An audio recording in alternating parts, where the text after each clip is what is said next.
Flight attendants of Reddit, what happens when you suspect people of having sex in the bathroom of the plane and how often does that happen?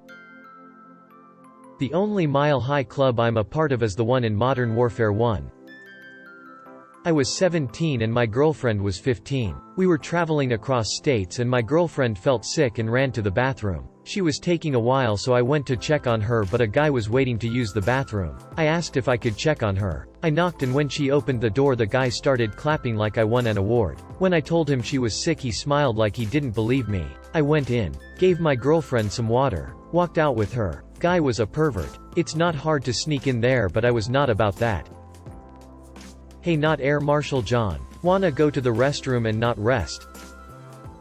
I fly for a really big, international airline, so I had chance to see people from all over the world. Still, I can say it doesn't happen that much. What happens, how I react depends on the flight, passengers and their previous attitude. Mostly, I just knock the door and mind my own business if they don't disturb others. The main problem is in case of emergency or sudden turbulence lovebirds will almost certainly get hurt and there is no way I can explain to the company how I let it happen. Nobody wants to do it for that minor thing but on paper, the passengers can be picked up by airport police and charged even.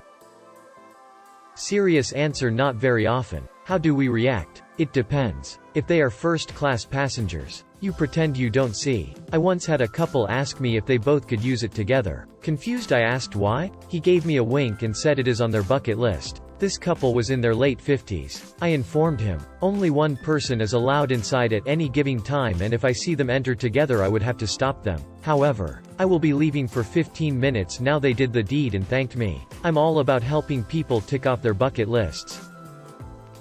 Not a flight attendant, but after flying a few times plus watching that one episode of 1000 Ways to Die, I don't think it is worth the discomfort and apparently small chance of dying to join the Mile High Club. Not to mention the door is basically cardboard thin and with our luck my husband's ass would end up going through it and blowing our secret. It happened to me, flying JFK to Madrid. After the meal, lights went down for movies and rest. I was very junior and kept walking the aisles for waters, napkins, etc. Saw this young lady go to the lav and 2 minutes later a guy went into same lav. I told a senior FA asking what to do and he said, nothing. Let them have fun. After, she went back to the seat with the smile and he went back completely paranoid if someone saw him or not. Women are brave than us on things like this law. When I served breakfast to them, I gave her a big smile. After that, I never said anything about it but do know, most of the time the crew is aware of it. Great memories from great days. I think the original Mile High Club was meant to be exclusive because it's difficult to do. I wonder if the term was originally meant more for private jets. Not a flight attendant but a pilot. I've been flying for a few years and luckily haven't had anything of the sort. Closest I've personally had was a flight attendant get unwelcome touches from a drunk passenger. It's mildly satisfying having charges pressed and the customer service folks informing that passenger who had hundreds of thousands of miles and enormous status with the airline lose all of that and banned from flying with us on top of it all. Everyone forgets that cabin altitude of airliners is 6 to 8 feet and the light mild hypoxia means alcohol affects you significantly more than on the ground. The trick is not to sexually assault people even when you're drunk. Pilot here. Once heard our senior cabin crew bang the door and shout in her thick Irish accent, if I'm not getting any, yous too sure as hell aren't. Get out and sit down. I knew a person who had sex once. The girl has to hitch up her skirt, knickers off, and jump up and wedge her bum on the edge of the sink. Then just like peeing in the Antarctic, the deed needs to be done quickly. I caught 2 little people having sex in the photo booth at my bar. We had to lift them out by hand because they were so drunk. They were completely naked. I am a flight attendant for an international airline. Sadly it doesn't happen that often, and what happens will very much depend on the day. If it's on a narrow-body single-aisle aircraft your chances of this are practically zero. It's too busy and there are not enough bathrooms. On a larger aircraft is where the fun begins. I've never had anyone brazen enough to ask. But don't think we won't find out. As another poster has said, we're never too far from the toilets usually and also check them regularly. So don't think we won't find out. There are times when I've been too busy to give a shit. However, with a bit more time, if possible we're going to make the most of it and call throughout the plane to let all the other crew know what's going on. And at least we'll be listening to the awkward knocks and stifled whimpers through that flimsy door and having a good giggle behind your back. I've brought down champagne from business before for a frisky couple after the fact. She turned bright red but he seemed pretty impressed with himself. I've also flown with a terrible square who knocked down the door and ruined the party. So I guess the answer is YMMV. We also know what's going on when two people are sharing a blanket across seats. You are surrounded by the elderly, children, etc. Don't be a douche. Additionally, I would like to add that the toilets are absolutely disgusting, even when they have just been cleaned. The cleaning crew are under tight deadlines just like everyone else. Even in this COVID world, money comes first and time is money. Pet peeve: do not wear socks to the bathroom. You wouldn't do it in any other public bathroom where people have pissed or shat all over the floor. If you want some real juicy stories, look for what FAs get up to on their downtime. Anyways, the crew itself is the biggest club.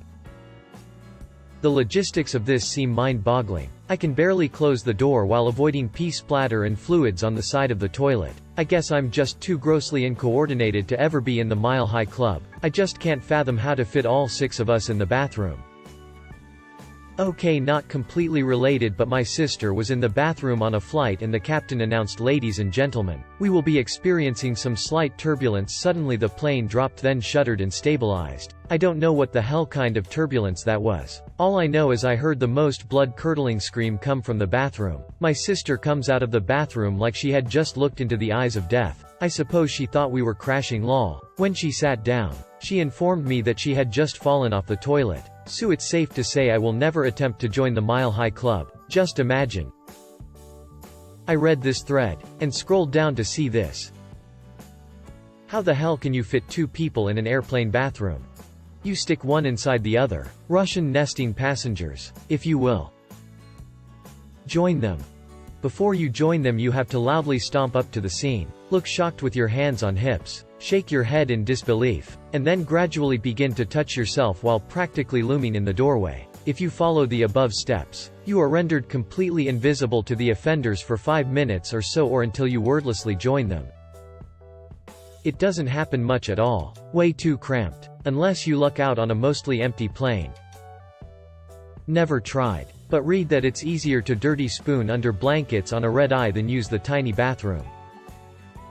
It wasn't sex, but I actually had a flight attendant introduce me to a guy the first dated for 3 years. We were flying out of a war area and I had an entire row to myself. It was a dry contract, so the second we were wheels up from the last post everyone was ordering beer and or liquor. I was listening to music and felt someone watching me. So I turned to my left and see this super cute guy holding 6 beers. He told me the flight attendant only agreed to give him that many if he would come up to my row and share them with me. I looked back at the flight attendant and he was giving me a thumbs up. He sat down and then we dated for years. He actually sent me a photo of him and the same flight attendant a couple of years ago. It's mental to me that, in TV shows like Friends, the characters are willing and sometimes able to do it in all kinds of public places. Is it just because they don't last very long? Do they have no shame? I feel like it's one of those things that only happens in TV shows, but they pretend like it's a common and relatable issue. My wife and I had a whirl in the Kmart changing rooms years ago. We were in a competition for a trophy for the most public place. We lost. I never get this. On every flight I've been on, there's always lineups for the bathroom, and flight attendants nearby. How do 2 people get in there unnoticed? I barely have space to piss or turn around in those tiny bathrooms, let alone get jiggy with it. Honestly, it sounds so uncomfortable. A friend was telling me his experience like it was the best thing he's ever done, and I was just thinking about how many times he probably hit his head on the ceiling lol. It doesn't happen that often because the lavatories are gross and you should never touch anything or you will get chlamydia and die. Also, maybe it's just me, but since no one looks at the occupied sign if whoever is in there remembers to lock it at all, I instinctively tell people there's someone in there whenever they approach. So it's possible people have tried, and I unwittingly kill the mood. And then they have to stand in my galley in utter shame waiting for the bathroom that they don't even have to use as I munch, oblivious, on my salad until their partner comes out and the 2 have to have a conversation about the failed event using only their eyes. Mile High Cock Block. Not sex, but my girlfriend at the time, now my wife, is an extremely nervous flyer. The slightest air turbulence and she will tense. We were on a flight from Dallas to Minneapolis and we had to land in a thunderstorm due to we were getting low on fuel. Our plane was bucking like a horse. People screaming and praying. My poor wife was nearly in hysterics, so I rubbed that bean until she forgot all about our impending death. Improvise. Adapt and overcome people.